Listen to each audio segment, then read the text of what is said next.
아버지가 돌아가시고 나서야 우리는 서랍 속 편지 한 장을 발견했습니다.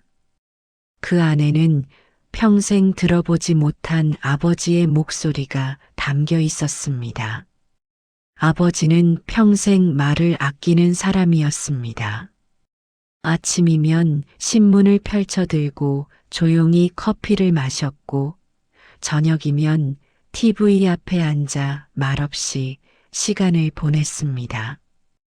웃는 일도 드물었고 화를 내는 일은 더더욱 없었습니다. 무슨 생각을 하는지 도무지 알 수 없는 사람, 그게 우리가 아는 아버지의 전부였습니다. 아버지, 오늘 학교에서 상 받았어요. 어린 딸이 들뜬 목소리로 말했을 때도 아버지는 신문에서 눈을 떼지 않은 채 짧게 대답했습니다. 그래. 그게 전부였습니다. 칭찬도 격려도 없었습니다. 어머니가 대신 기뻐하며 딸의 머리를 쓰다듬었지만 아버지는 여전히 신문만 보고 계셨습니다. 마치 다른 세상에 계신 것처럼. 딸은 조금 실망했습니다. 아버지는 나한테 관심이 없나 보다. 그렇게 생각했습니다. 다른 친구들 아버지는 칭찬도 해주고 선물도 사준다는데 우리 아버지는 왜 저럴까? 어린 마음에 서운함이 쌓여갔습니다. 중학생이 되던 해였습니다. 학교에서 친구들과 다투고 울면서 집에 돌아온 날이 있었습니다. 어머니가 다정하게 물었고 딸은 눈물을 쏟아내며 속상했던 일을 털어놓았습니다. 아버지는 바로 옆 소파에 앉아 계셨습니다. 하지만 아무 말도 하지 않았습니다. TV 화면만 응시한 채 마치 아무 일도 없다는 듯 담담한 표정이었습니다. 딸이 우는 것도 어머니가 위로하는 것도 모두 자기와는 상관없는 일인 양. 역시 아버지는 내 얘기에 관심이 없어. 딸은 더 이상 아버지에게 기대하지 않기로 했습니다. 방으로 들어가 문을 닫았습니다. 베개에 얼굴을 묻고 한참을 울었습니다. 다음 날 아침이었습니다. 책상 위에 초코우유 한 개가 놓여 있었습니다. 딸이 세상에서 가장 좋아하는 음료였습니다. 엄마, 이거 엄마가 놓은 거예요? 부엌에서 아침을 준비하시던 어머니가 고개를 저으셨습니다. 아니, 내 아버지가 새벽에 편의점 다녀오셨더라. 내가 좋아하는 거 알고 사오셨나 보구나. 그 순간 딸은 가만히 멈춰 섰습니다. 아버지가 새벽에 내가 좋아하는 걸 알고 계셨다고? 하지만 그때도 딸은 깨닫지 못했습니다. 그게 아버지만의 방식이었다는 걸. 말로는 표현하지 못하지만 행동으로 보여주는 게 아버지의 사랑이었다는 걸. 그날 아침 아버지는 여느 때처럼 신문을 보고 계셨습니다. 딸은 초코우유를 들고 거실로 나왔습니다. 뭐라고 말을 걸어볼까 잠시 망설였습니다. 아버지, 고마워요. 아버지는 신문에서 눈을 떼지 않은 채 짧게 대답했습니다. 그래. 역시나 그게 전부였습니다. 하지만 딸은 그날 처음으로 느꼈습니다. 아버지의 그 짧은 대답 속에 뭔가 다른 감정이 담겨 있다는 걸.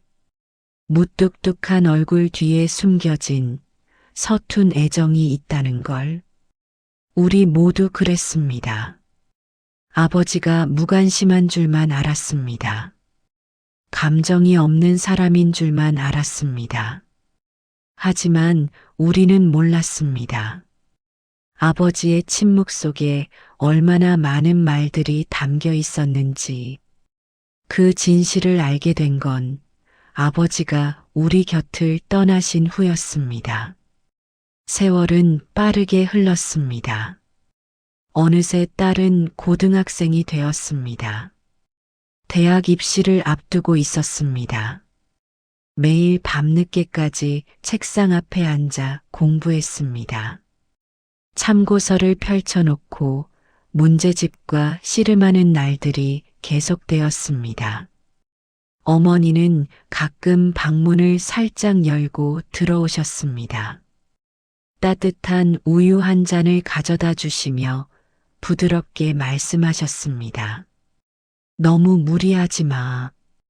건강이 먼저란다.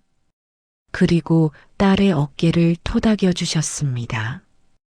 그 손길이 따뜻했습니다. 하지만 아버지는 한 번도 딸의 방에 들어오지 않았습니다. 복도를 지나가는 발소리는 들렸지만 문을 여는 법이 없었습니다. 밤늦게까지 불이 켜진 방 앞에서 잠시 멈춰 서는 것 같았지만 결국 그냥 지나가곤 했습니다. 아버지는 내가 공부하는 것도 관심 없나 보다. 딸은 그렇게 생각했습니다. 다른 친구들은 아버지가 격려도 해주는데 우리 아버지는 그저 돈만 벌어오시는 것 같았습니다.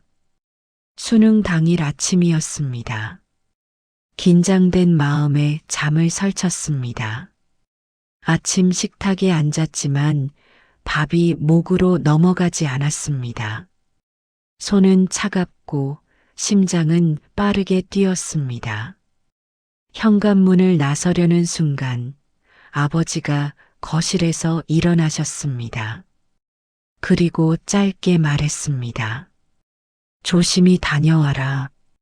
그게 전부였습니다. 응원도 격려도 없었습니다.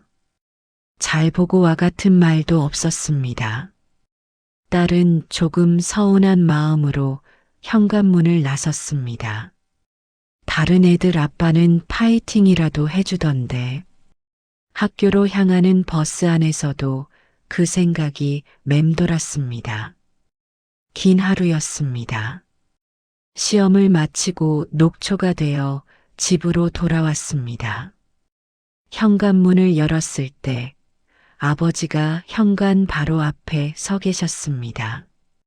마치 누군가를 기다리고 있었던 것처럼. 평소엔 거실 소파에 앉아 계시는데 그날은 현관 앞이었습니다. 수고했다. 단 4글자였습니다. 하지만 목소리가 평소와 달랐습니다. 조금 떨리는 것 같았습니다. 그리고 아버지의 눈이 조금 붉어 보였습니다. 딸은 그 의미를 알지 못한 채 그냥 지나쳤습니다. 피곤해서 방으로 들어가 쓰러지듯 잠들었습니다. 다음 날 저녁이었습니다. 어머니와 차를 마시며 이야기를 나누는데 어머니가 조용히 말씀하셨습니다. 어제 아빠가 일도 안 가시고 하루 종일 집에 계셨어. 네. 시계만 계속 보시더라. 내가 시험 보는 시간에 맞춰서. 그러다 현관 앞에 나가서 서성이시고 딸은 잠시 말을 잃었습니다. 몰랐어요. 아빠는 원래 그런 분이야. 말은 없어도 누구보다 많이 걱정하시는 분이지.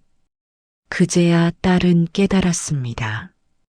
현관 앞에 서 계셨던 아버지의 모습이, 붉어 보였던 그 눈이 모두 의미가 있었다는 걸. 몇 주 후 대학 합격 발표가 났습니다. 합격이었습니다. 집으로 달려가 소식을 전했습니다. 어머니는 기뻐하며 딸을 꼭 안아주셨습니다. 축하해. 우리 딸 정말 대단해. 눈물까지 글썽이셨습니다. 아버지는 거실 소파에 앉아 계셨습니다. 여전히 신문을 보고 계셨습니다. 딸이 합격 소식을 말했을 때 신문을 내려놓고 고개를 끄덕였습니다. 그래, 그게 전부였습니다. 칭찬도 축하도 없었습니다. 딸은 이제 익숙해졌다고 생각했습니다. 아버지는 원래 저런 분이니까. 하지만 마음 한편으론 여전히 서운했습니다. 대학 입학식 날이었습니다. 어머니는 며칠 전부터 감기 몸살을 앓고 계셨습니다. 입학식 전날 밤 어머니가 미안한 듯 말씀하셨습니다. 미안하구나. 엄마가 몸이 안 좋아서 같이 못 가겠다. 괜찮아요, 엄마. 그래도 아빠라도 같이 가. 입학식인데. 그 말에 딸은 잠시 망설였습니다. 아버지와 단둘이 나들이를 해본 적이 거의 없었습니다. 무슨 이야기를 나눠야 할지도 몰랐습니다. 괜찮아요. 혼자 갈게요. 친구들도 만나기로 했어요. 거짓말이었습니다. 하지만 아버지와 어색하게 있는 것보다 나을 것 같았습니다. 아버지는 거실에서 그 대화를 듣고 계셨습니다. 아무 말 없이 고개를 끄덕였습니다. 입학식을 마치고 저녁 때 집으로 돌아왔습니다. 입학식 어땠어? 어머니가 물으셨습니다. 좋았어요. 캠퍼스도 예쁘고. 그래, 다행이다. 어머니는 잠시 말을 멈추셨다가 조용히 말씀하셨습니다. 아빠가 오늘 새벽부터 정장 다리고 계셨더라. 네.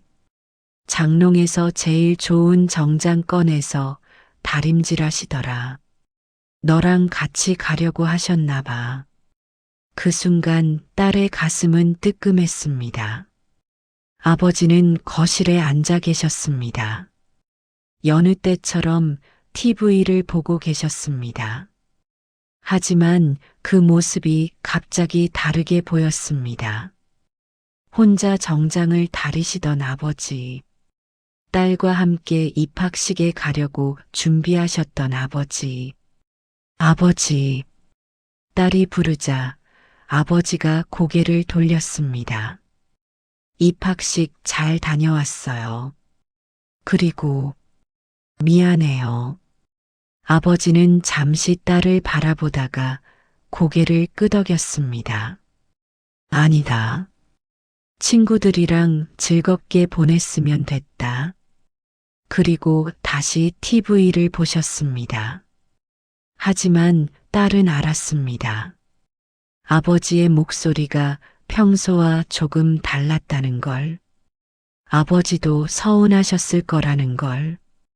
그날 밤 딸은 이불을 뒤집어 쓰고 눈물을 흘렸습니다. 나는 아버지를 너무 몰랐구나. 하지만 이미 늦은 뒤였습니다. 시간은 누구도 막을 수도 되돌릴 수도 없었습니다. 그렇게 세월은 또 흘러갔습니다. 딸은 대학을 졸업하고 직장을 다니기 시작했습니다. 바쁜 일상 속에서 집에 오는 횟수가 점점 뜸해졌습니다. 명절이나 생신 때나 얼굴을 비칠 정도였습니다. 그러던 어느 날 좋은 사람을 만났습니다. 1년을 연애하고 결혼을 했습니다. 결혼식 날이었습니다. 하얀 웨딩드레스를 입은 딸을 보고 어머니는 눈물을 글썽이셨습니다. 친척들도 친구들도 모두 축하해 주었습니다. 신랑 측 가족들은 활기차게 이야기를 나누며 분위기를 띄웠습니다. 하지만 아버지는 여전히 말이 없었습니다. 식이 끝나고 신부 대기실에서 딸이 물었습니다. 아버지, 저 예뻐요? 아버지는 잠시 딸을 바라보다가 짧게 대답했습니다. 그래. 딸은 조금 더 바랐습니다. 예쁘다는 말을, 행복해라는 말을, 아니면 사랑한다는 말을. 하지만 아버지는 더 이상 말을 잇지 않았습니다. 잘 살아라. 그게 아버지가 건넨 마지막 말이었습니다. 피로 연장에서 하객들이 덕담을 건넬 때도 아버지는 조용히 자리에 앉아 계셨습니다. 신랑 측 아버지는 마이크를 잡고 재미있는 덕담을 하셨습니다. 사람들이 박수를 치고 웃었습니다. 하지만 딸의 아버지는 끝까지 아무 말도 하지 않았습니다. 딸은 조금 부끄러웠습니다. 왜 우리 아버지는 저렇게 무뚝뚝하실까? 오늘만큼은 조금 다르길 바랐는데. 결혼 후 독립했습니다. 신혼의 설렘 속에서 시간이 빠르게 흘렀습니다. 직장 일도 바빴고 새 살림을 꾸리는 일도 바빴습니다. 친정에는 한 달에 한 번 들를까 말까 했습니다. 가끔 들렀을 때도 아버지는 변함없었습니다. 거실 소파에 앉아 TV를 보고 계셨습니다. 딸이 인사를 하면 고개만 끄덕였습니다. 잘 지내냐? 네, 아버지. 그게 전부였습니다. 딸의 일상이 궁금하지 않으신 것 같았습니다. 남편은 어떤지, 직장은 어떤지 아무것도 물어보지 않았습니다. 아버지는 나한테 정말 관심이 없으신가 보다. 딸은 점점 친정과 멀어졌습니다. 그렇게 2년이 흘렀습니다. 어느 평일 오후였습니다. 회사에서 일하고 있는데 어머니에게서 전화가 왔습니다. 어머니는 평소 회사에 전화하지 않는 분이었습니다. 심상치 않았습니다. 엄마, 미나야. 어머니의 목소리가 떨렸습니다. 아빠가 병원에 입원하셨어. 순간 심장이 덜컥 내려앉았습니다. 무슨 일이세요? 어디 다치셨어요? 폐암이래. 검진해서 발견됐는데 많이 진행됐대. 전화기를 든 손이 떨렸습니다. 지금 어디세요? 병원이야. 빨리 와줄 수 있겠니? 지금 바로 갈게요. 상사에게 급히 양해를 구하고 병원으로 달려갔습니다. 택시 안에서도 가슴이 두근거렸습니다. 아버지가 아프시다니. 평생 건강하셨는데. 병원 복도를 뛰어갔습니다. 병실 문을 열었습니다. 아버지는 하얀 병상에 누워 계셨습니다. 창백한 얼굴, 야윈 몸. 평생 그렇게 강해 보이셨던 아버지가 이렇게 작고 약해 보일 줄은 몰랐습니다. 산소 마스크를 쓰고 가느다란 숨을 쉬고 계셨습니다. 아버지, 딸이 떨리는 목소리로 불렀습니다. 아버지가 천천히 눈을 떴습니다. 딸을 보고 희미하게 미소를 지으셨습니다. 왔구나. 여전히 짧은 대답이었습니다. 하지만 그 목소리가 너무 약했습니다. 딸은 아버지의 손을 잡았습니다. 거칠고 마른 손이었습니다. 평생 일하신 손이었습니다. 어머니와 함께 복도로 나와 의사 선생님을 만났습니다. 상태가 어떤가요? 의사는 안타까운 표정으로 고개를 저었습니다. 이미 사기로 많이 진행되어서 항암 치료를 해도 시간이 많지 않습니다. 얼마나 남으셨나요?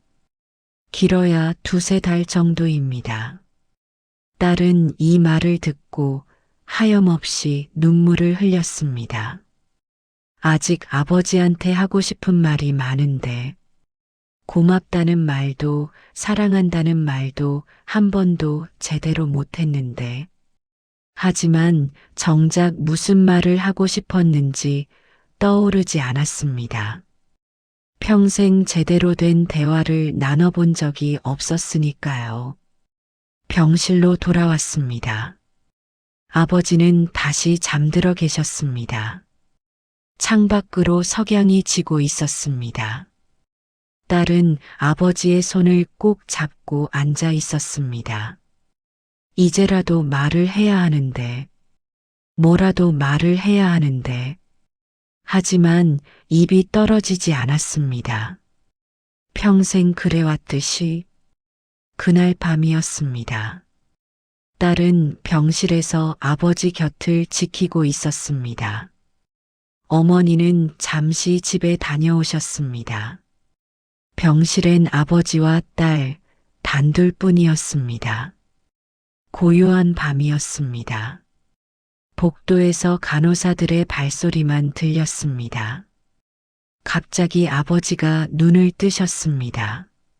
미나야, 네 아버지. 딸은 아버지의 손을 꼭 잡았습니다. 집에 가면 아버지의 목소리가 떨렸습니다. 숨을 쉬는 것도 힘들어 보였습니다. 말씀하지 마세요. 힘드시잖아요. 아니다. 들어야 한다. 아버지는 힘을 내어 말을 이었습니다. 내 방, 서랍 맨 아래를 봐라. 서랍이요? 봉투가 하나 있다. 아버지의 눈에 눈물이 맺혔습니다. 평생 한 번도 우는 모습을 본 적 없는 아버지였습니다. 그거 넣어주려고 했던 거다. 무슨 봉투예요? 지금은 말 못하겠다. 아버지는 숨을 고르셨습니다. 그냥 그거 보면 알 거다. 꼭 봐라. 네, 아버지. 볼게요. 더 이상 말을 잇지 못했습니다. 아버지는 다시 눈을 감았습니다. 딸은 아버지의 손을 놓지 않고 앉아 있었습니다. 서랍 속에 뭐가 있는 걸까? 유언장일까? 통장일까? 다음 날 아침이었습니다. 어머니가 병원에 도착하셨습니다. 딸은 어머니께 말씀드렸습니다. 엄마, 제가 잠깐 집에 다녀올게요. 아버지가 서랍에 있는 거 좀 가져오래요. 그래, 다녀오렴. 여기는 엄마가 있을게. 친정집으로 갔습니다. 오랜만에 들어가는 아버지 방이었습니다. 익숙한 냄새가 났습니다. 아버지의 냄새였습니다. 책상으로 다가갔습니다. 서랍을 하나씩 열었습니다. 맨 위엔 안경과 볼펜들이 있었습니다. 두 번째 칸엔 오래된 사진들이 있었습니다. 맨 아래 칸을 열었습니다. 노랗게 바랜 봉투 하나가 있었습니다. 오래된 것이 분명했습니다. 봉투 겉면에 아무것도 쓰여 있지 않았습니다. 손이 떨렸습니다. 조심스럽게 봉투를 꺼냈습니다. 앉아서 천천히 열었습니다. 안에는 손으로 쓴 편지 한 장이 들어 있었습니다. 아버지의 글씨였습니다. 삐뚤삐뚤한 글씨. 곳곳에 지우고 다시 쓴 흔적이 있었습니다. 편지를 펼쳤습니다. 첫 줄을 읽는 순간 눈물이 왈칵 쏟아졌습니다. 이 말은 살아있을 때는 끝내 못하겠더라. 손으로 눈물을 닦았습니다. 하지만 계속 흘러내렸습니다.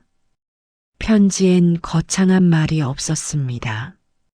나는 말을 잘 못하는 사람이었다. 너를 사랑하는 방법도 몰랐다. 그저 돈 벌어오는 게 아버지 역할인 줄만 알았다. 내가 상 받았을 때 정말 기뻤다. 하지만 어떻게 말해야 할지 몰라서 그냥 고개만 끄덕였다. 그날 밤 혼자 울었다. 내가 친구들과 싸워서 울던 날 내 마음도 아팠다. 새벽에 편의점에 가서 내가 좋아하는 초코우유를 샀다. 그게 내가 할 수 있는 전부였다. 수능 보던 날 하루 종일 집 앞을 서성였다. 걱정되어서 일도 못 갔다. 응원한다는 말을 하고 싶었는데 입 밖으로 나온 건 조심히 다녀와라 뿐이었다. 입학식 날 새벽부터 정장을 다렸다. 너와 함께 가고 싶었다.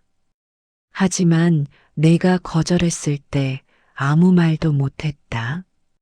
내가 함께 가면 내가 부담스러울까봐 한 줄 한 줄이 가슴을 찔렀습니다. 결혼식 날 내가 제일 예뻤다.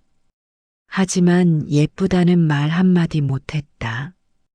덕담도 하고 싶었다. 하지만 무슨 말을 해야 할지 몰랐다. 나는 좋은 아버지가 아니었다. 너를 웃게 해주지도 안아주지도 못했다. 그리고 마지막 문장이었습니다.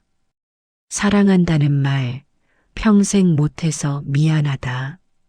하지만 알아줬으면 좋겠다. 나는 매일 매순간 너를 사랑했다. 편지는 거기서 끝이었습니다. 날짜도 없고 서명도 없었습니다. 하지만 그 안에는 아버지의 평생이 진심이 담겨 있었습니다. 딸은 편지를 가슴에 안았습니다. 그리고 소리내어 울었습니다. 아버지, 저도 몰랐어요. 아버지의 사랑을 몰랐어요. 한참을 울고 나서야 정신을 차렸습니다. 편지를 조심스럽게 접어 가방에 넣었습니다. 병원으로 돌아가야 했습니다. 아버지께 말씀드려야 했습니다. 아버지, 편지 받았어요. 저도 사랑해요. 평생 하지 못했던 그 말을 이제라도 해야 했습니다. 늦기 전에 딸은 편지를 가슴에 품고 병원으로 돌아왔습니다. 복도를 걸으며 생각했습니다. 아버지께 뭐라고 말씀드려야 하지? 편지 읽었다고, 사랑한다고, 그동안 몰라서 미안했다고. 병실 문을 열었습니다. 어머니가 아버지 곁에 앉아 계셨습니다. 아버지는 여전히 눈을 감고 계셨습니다. 어머니가 딸을 보고 조용히 고개를 저으셨습니다. 아직 깨지 않으셨어. 딸은 아버지의 반대편에 앉았습니다.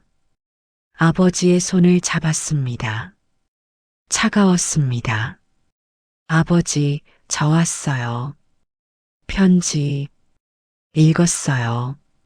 아버지는 대답이 없었습니다. 아버지가 얼마나 저를 사랑하셨는지 이제야 알았어요. 늦게 알아서 죄송해요. 눈물이 흘렀습니다. 저도 아버지 사랑해요. 평생 한 번도 말 안 했지만 저도 아버지를 정말 사랑해요. 아버지의 손가락이 미세하게 움직였습니다. 딸의 손을 살짝 쥐는 것 같았습니다. 아버지, 들리세요? 하지만 그날 밤 아버지는 조용히 눈을 감았습니다. 딸이 손을 잡고 있을 때였습니다. 마지막 숨을 거두시는 순간 아버지의 입가에 희미한 미소가 번졌습니다. 편지를 읽었다는 걸 아셨을까요? 딸의 마지막 말을 들으셨을까요? 장례식이 끝나고 몇 주가 지났습니다.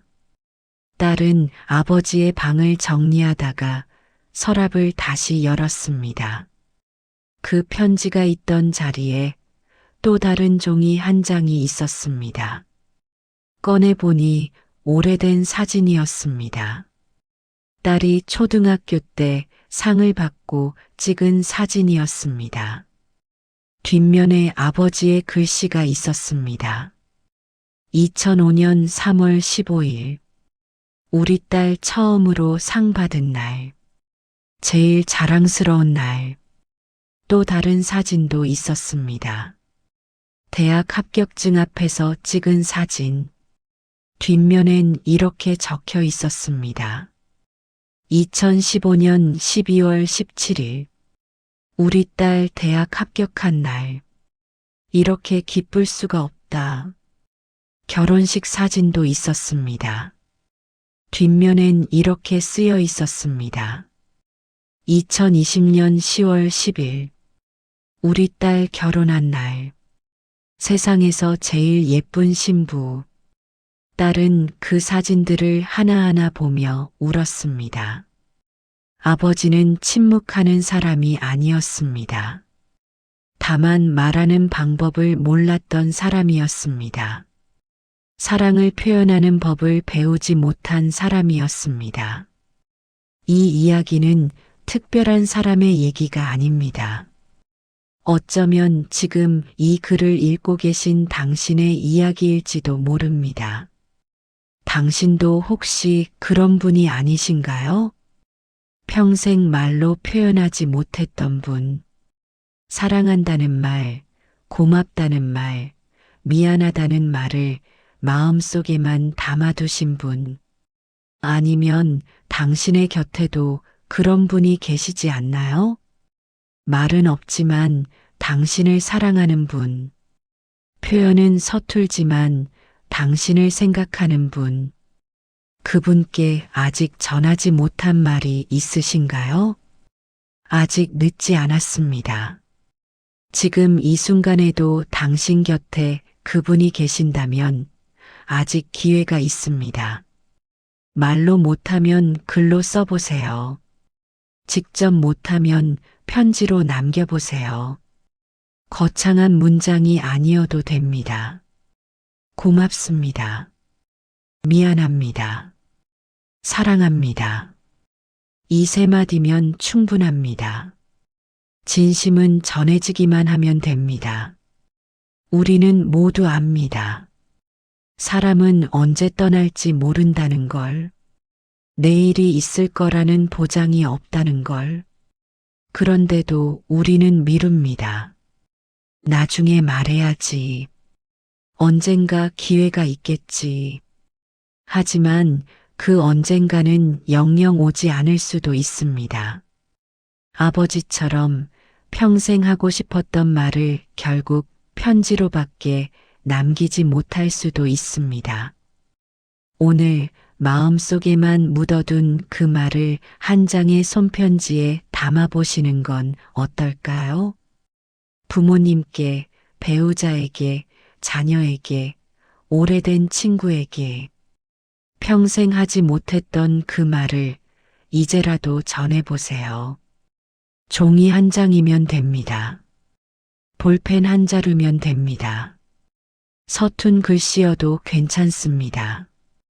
짧은 문장이어도 괜찮습니다. 중요한 건 당신의 진심이니까요. 그 작은 용기가 누군가의 인생을 바꿀 수 있습니다. 그리고 언젠가 당신도 후회 없이 말할 수 있을 겁니다. 나는 사랑하는 사람들에게 진심을 전했다고. 지금 이 순간이 가장 빠른 때입니다. 한 줄이라도 좋으니 마음을 꼭 전해보세요. 구독과 좋아요 부탁드립니다. 끝까지 시청해 주셔서 감사합니다.